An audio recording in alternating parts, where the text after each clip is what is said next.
But when you marry her off too soon, you silence a generation. দক্ষিণ বাংলার ঐতিহ্যবাহী বিদ্যাপীঠ সুন্দরবন মাধ্যমিক বিদ্যালয় কর্তৃক আয়োজিত আজকের এই বিতর্ক অনুষ্ঠানে উপস্থিত সম্মানিত সভাপতি, উপস্থিত বিচারক মন্ডলী ও শ্রদ্ধায় শিক্ষক মন্ডলী, আমার সামনে উপস্থিত আমার ছোট বড় সহপাঠী ভাই বোনেরা ও আমার বিজ্ঞ প্রতিপক্ষ বন্ধুরা, সবাইকে জানাই আমার দলের পক্ষ থেকে আন্তরিক সালাম ও শুভেচ্ছা। আসসালামু আলাইকুম।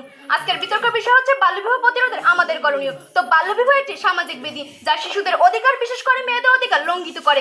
এটি প্রতিরোধে আমাদের সকলে মিলে, বিশেষ করে পরিবার, সমাজ এবং রাষ্ট্রের সম্মিলিত প্রচেষ্টা প্রয়োজন। বাল্যবিবাহ প্রতিরোধে আমাদের করণীয় কিছু পদক্ষেপ নিয়ে আলোচনা করব। তো প্রথমে আসি সচেতনতা। বাল্যবিবাহ প্রতিরোধের পারিবারিক সচেতনতা। মাননীয় বিচারক মণ্ডলী, পরিবারের সদস্যরা যদি বাল্যবিবাহের ক্ষতিকর দিকগুলো সম্পর্কে সচেতন হন, তাহলে সমাজে অধিকাংশ বাল্যবিবাহ কমে যাবে। মা বাবা তাদের সন্তানদের, বিশেষ করে মেয়েদের পড়াশোনার গুরুত্ব বোঝাতে হবে এবং তাদের উচ্চশিক্ষার জন্য উৎসাহিত করতে হবে। Her age is for books, not for marriage. তার বয়স পড়াশোনার, বিয়ে নয়। মাননীয় বিচারক মণ্ডলী, পরিবারকে বোঝানো উচিত যে বাল্যবিবাহ শুধু একটি শিশুর শৈশব কেড়ে নেয় না, এটি তার শিক্ষা, স্বপ্ন আর ভবিষ্যতে ধ্বংস করে দেয়। মাননীয় বিচারক মণ্ডলী, অর্থনৈতিক চাপ বা দায়িত্বতার কারণে কোনো পরিবার যেন বাল্যবিবাহের মতো ভুল সিদ্ধান্ত না নেয় সেই বিষয়ে সচেতন তৈরি করতে হবে। মাননীয় বিচারক মণ্ডলী, পারিবারিক আলোচনার মাধ্যমে ছেলে মেয়েদের মতামতকে গুরুত্ব দেওয়া এবং তাদের পছন্দের উপর জোর না করে তাদের ভবিষ্যৎ সুরক্ষিত করার সিদ্ধান্ত নেওয়া উচিত। মাননীয় বিচারক মণ্ডলী, every girl deserve A childhood and education and a choice. অর্থাৎ হলো প্রতিটি মেয়ে একটি শৈশব শিক্ষা ও নিজের সিদ্ধান্ত নেওয়ার অধিকার পাওয়ার যোগ্য। মাননীয় বিচারক মণ্ডলী, প্রতিবেশীদের সঙ্গে যোগাযোগ রক্ষা করা এবং কোনো পরিবার বাল্যবিবাহের সম্ভাবনা দেখা দিলে তাদের বোঝানো এবং প্রয়োজনীয় পদক্ষেপ গ্রহণ করা। Empower girls and child marriage. মেয়েদের ক্ষমায়িত করো, বাল্যবিবাহ অবসান ঘটাও। মাননীয় বিচারক মণ্ডলী, সামাজিক সচেতনতা বৃদ্ধি করা আমাদের অত্যন্ত জরুরি। বাল্যবিবাহ শুধু একটি পারিবারিক সমস্যা নয়, এটি একটি সমাজের সামগ্রিক অগ্রগতিতে বাধাগ্রস্ত করে। মাননীয় বিচারক মণ্ডলী, জাতীয় কবি কাজী নজরুল ইসলামের উক্তি, বাল্যবিবাহ শুধু একটি মেয়ে নয়, পুরো সমাজকে পিছিয়ে দেয়। মাননীয় বিচারক মণ্ডলী, স্থানীয় প্রশাসন, শিক্ষক, ধর্মীয় নেতা এবং সামাজিক কর্মীরা সম্মিলিতভাবে বাল্যবিবাহের বিরুদ্ধে জনসচেতনতার সৃষ্টিতে গুরুত্বপূর্ণ ভূমিকা রাখতে পারে। ছেলে মেয়ে উভয়ের জন্য শিক্ষা, কর্মসংস্থানের সুযোগ বাড়ানো সামাজিক সচেতনতার একটি বড় অংশ, যা বাল্যবিবাহের মূল কারণগুলো মোকাবিলা করবে। মাননীয় বিচারক মণ্ডলী, সমাজের সকল স্তরের কন্যা শিশুদের গুরুত্ব সম্পর্কে আলোচনা করা অপরিহার্য। Strong society are built on education. Girls, no children brides. শিক্ষিত মেয়েরা গড়ে তোলে শক্তিশালী সমাজ। বাল্যবিবাহ দ্বারা সম্ভব নয়।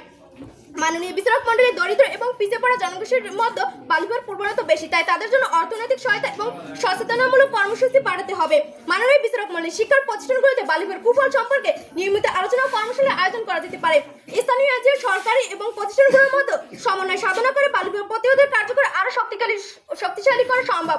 মাননীয় বিচারক মণ্ডলী, আমরা কিভাবে সচেতনতা তৈরি করতে পারি? গণমাধ্যম বাল্যবিবাহের ক্ষতিকর দিকগুলো ধারাবাহিক প্রতিবেদন প্রকাশ করে আমরা যা মানুষের মধ্যে গভীর প্রভাব ফেলে। মাননীয় বিচারক মণ্ডলী, অনলাইন ভিডিও প্ল্যাটফর্ম, ডকুমেন্টারি ও স্বল্প দৈর্ঘ্য চলচ্চিত্র তৈরি করে বাল্যবিবাহের কুফল সম্পর্কে তথ্য দেওয়া যেতে পারে। ডিজিটাল প্ল্যাটফর্ম যেমন ইউটিউব বা ফেসবুক লাইভের মাধ্যমে সরাসরি প্রশ্নোত্তর আয়োজন করা, মানুষের জিজ্ঞাসা উত্তর দেওয়া যেতে পারে। Stop children marriage, start a better future. অর্থাৎ বাল্যবিবাহ বন্ধ করে উজ্জ্বল ভবিষ্যতের সূচনা করো। অর্থাৎ বাল্যবিবাহ বন্ধ করলে সমাজ। বিসমিল্লাহির রহমানির রহিম। পরম করুণাময় ও দয়ালু আল্লাহর নামে। বাল্যবিবাহ রোধ করি, সুস্থ ও সুন্দর জীবন করি। দক্ষিণ বাংলার ঐতিহ্যবাহী বিদ্যাপীঠ সুন্দরবন মাধ্যমিক বিদ্যালয় কর্তৃক আয়োজিত আজকের এই বিতর্ক প্রতিযোগিতায় উপস্থিত আছেন সম্মানিত সভাপতি, অত্র বিদ্যালয়ের প্রধান শিক্ষক এবং আমার সামনে উপস্থিত আমার শ্রদ্ধেয় শিক্ষক মন্ডল, আমার সামনে উপস্থিত আমার ছোট বড় ভাই ও বোনেরা, আমার বিপক্ষ দলকে শুভেচ্ছা ও সালাম জানিয়ে আমি আমার বক্তৃতা শুরু করছি। আসসালামু আলাইকুম।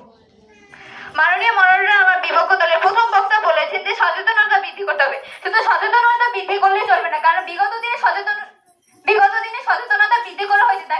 তাদের কি বাল্যবিবাহ রোধ করা হয়েছে? অবশ্যই নেই। আমাদের পারিবারিক বা যারা বাল্যবিবাহ দেয় প্রত্যন্ত অঞ্চল কিংবা গ্রামের শহরের বস্তিগুলোতে, আমাদের যেখানে বাল্যবিবাহের প্রবণতা বেশি, সেখানে আমাদের তাদের বা গার্জিয়ানদের পুরো বাংলাদেশে সচেতনতা বৃদ্ধি করে আমি মনে করি না কোনো লাভ হবে, কারণ বিগত দিনে সচেতনতা বৃদ্ধি করে আসা হয়েছে।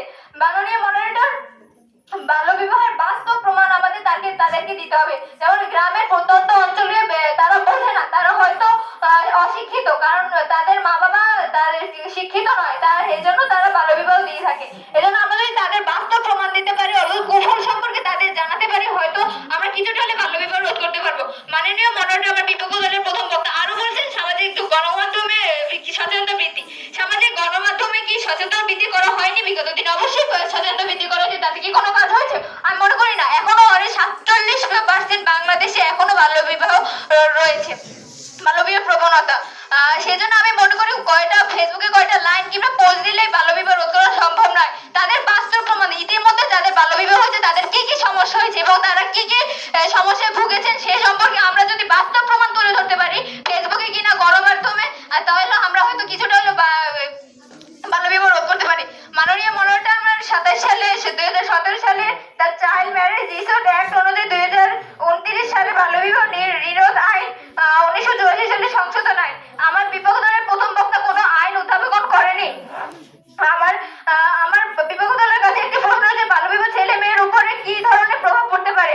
মাননীয় মনোনীত আমি যদি বলি বাল্যবিবাহ ছেলে মেয়ে উভয়ের উপর নেতিবাচক প্রভাব পড়বে, তবে বেশিরভাগ ক্ষতিগ্রস্ত হবে মেয়েরা। বেশিরভাগ বাল্যবিবাহ দুজনের মধ্যে প্রাপ্তবয়স্ক হয়ে থাকে। বিশেষ করে বেশিরভাগ মেয়েরা বাল্যবিবাহের শিকার হয়। বাল্যবিবাহের কারণগুলোর মধ্যে রয়েছে দারিদ্রতা, যৌতুক, সামাজিক প্রথা, অবিবাহিত থাকার নিরক্ষতা, মেয়েদের উপার্জনের অক্ষম ভাবা। তাই আমরা যদি এই পদক্ষেপগুলো এই বিরুদ্ধে যদি পদক্ষেপ গ্রহণ করি তাহলে হয়তো আমরা বাল্যবিবাহ কিছুটা হলেও রোধ করতে পারবো। এই বলে আমার সংক্ষিপ্ত বক্তব্য এখানে শেষ করছি। ধন্যবাদ সবাই। ধন্যবাদ বিপক্ষ দলের প্রথম বক্তাকে ও শ্রোতাবিদদেরকে। মাননীয় বিচারক মণ্ডলী, আমার বিপক্ষ দলের প্রথম বক্তার কাজ যুক্তি সবার কাছে যুক্তিযুক্ত মনে হয়। আমি মনে করি এটি যুক্তিযুক্ত নয়। কেন না, তিনি বলেছেন দারিদ্র মানে বাল্যবিবাহ প্রতিরোধের ক্ষেত্রে আমাদের সামাজিক নিরাপত্তা বা পারিবারিক সচেতনতার কোনো গুরুত্বই নেই। তিনি বলছেন যে শিক্ষা প্রসার করা উচিত, কিন্তু শিক্ষা প্রসার করে কি সবকিছু করা যাবে না। যদি আমরা আমাদের পরিবারে সচেতন না হয়, শিক্ষা বৃদ্ধির ক্ষেত্রে তিনি মত না দেয়, তাহলে একটি মেয়ের কখনোই শিক্ষিত হওয়ার কোনো প্রশ্নই ওঠে না। এক্ষেত্রে আমাদের পারিবারিক সচেতনতাই সবচেয়ে গুরুত্বপূর্ণ। এছাড়া মাননীয় বিচারক মণ্ডলী বাল্যবিবাহ প্রতিরোধের ক্ষেত্রে দারিদ্র দূরীকরণ একটি গুরুত্বপূর্ণ ভূমিকা পালন করে। যেমন দারিদ্র পরিবারগুলোকে অনেক সময় আর্থিক সংকটে ফেলে, কারণ তার অল্প বয়সী মেয়েদেরকে বিয়ে দিতে বাধ্য হয়। এক্ষেত্রে আমাদের করণীয় দারিদ্র পরিবারগুলোর আর্থিক নিরাপত্তা নিশ্চিত করা গেলে তারা বাল্যবিবাহের মতো কুসিদ্ধান্ত নেওয়া থেকে বিরত থাকবে। দারিদ্র পরিবারগুলো ঋণ সহায়তা বা ক্ষুদ্র ঋণ প্রদানের মাধ্যমে তাদের আর্থিকভাবে স্বাবলম্বী করা উচিত। দারিদ্র পরিবারগুলোর মেয়েদেরকে বৃত্তি বা দারিদ্র পরিবারের সদস্যদের জন্য বৃত্তি বা কারিগরি মূলক শিক্ষা প্রশিক্ষণের ব্যবস্থা করা উচিত। দারিদ্র পরিবারগুলোর সামাজিক কর্মসূচির নিরাপত্তায় আনা উচিত। দারিদ্র পরিবারের মেয়েদেরকে উপবৃত্তি বা বৃত্তির ব্যবস্থা করা উচিত। কৃষি কুটির শিল্প বা অন্যান্য ক্ষুদ্র উদ্যোগ সহায়তার মাধ্যমে গ্রামীণ অর্থনীতির উন্নয়ন করা জরুরি। মাননীয় বিচারক মণ্ডলী তিনি একটি প্রশ্ন করেছেন যে বাল্যবিবাহ যদি হয় তাহলে একটি মেয়ে ও একটি ছেলের উপর কি প্রভাব পড়ে।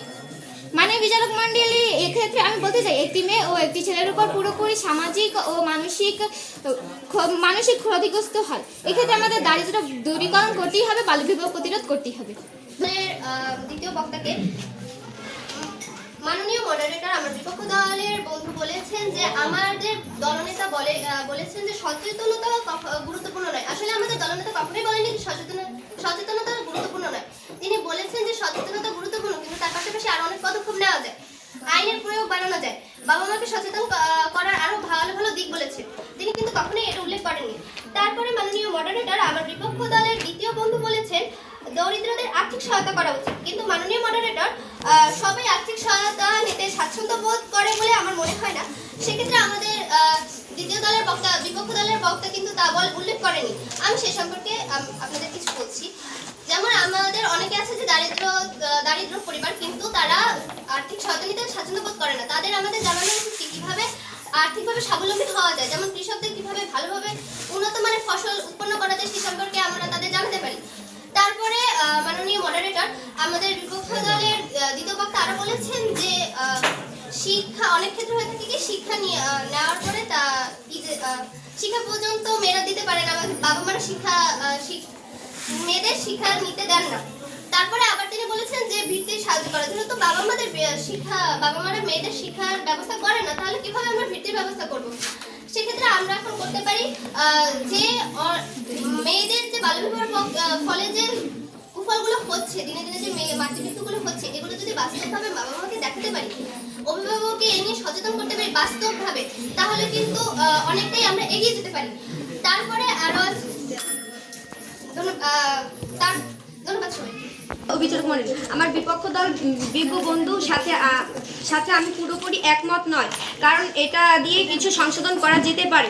মাননীয় বিচারক মণ্ডল আমার বিপক্ষ দল বলেছেন যে আইন প্রয়োগ করে এটি সঠিকভাবে মানে আইন প্রয়োগ করে বাল্য বিবাহ প্রতিরোধ করা যায়। মাননীয় বিচারক মণ্ডলী আইন প্রয়োগ করা ছাড়াও আরও অনেকগুলো রয়েছে, যেমন বাল্য বিবাহের মূল কারণগুলো যেমন দারিদ্র্য, যৌতিক, সামাজিক কুপ্রথা এবং নিরাপত্তা দূর করতে সচেতনতা বৃদ্ধি প্রয়োজন।